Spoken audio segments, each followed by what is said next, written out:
Welcome to my channel. Today we will know about digital marketing. Hope you will see the full video. What is digital marketing? Digital marketing encompasses all marketing efforts that use an electronic device or the internet.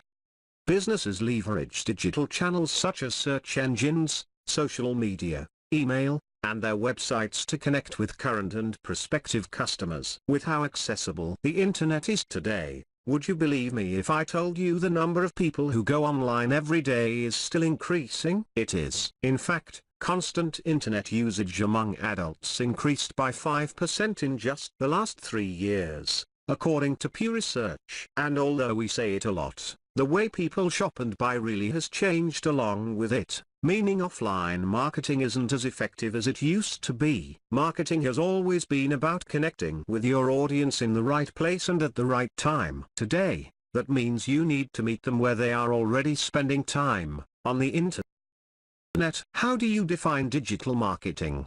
Digital marketing is defined by the use of numerous digital tactics and channels to connect with customers where they spend much of their time, online. From the website itself to a business's online branding assets, digital advertising, email marketing, online brochures, and beyond, there's a spectrum of tactics that fall under the umbrella of digital marketing.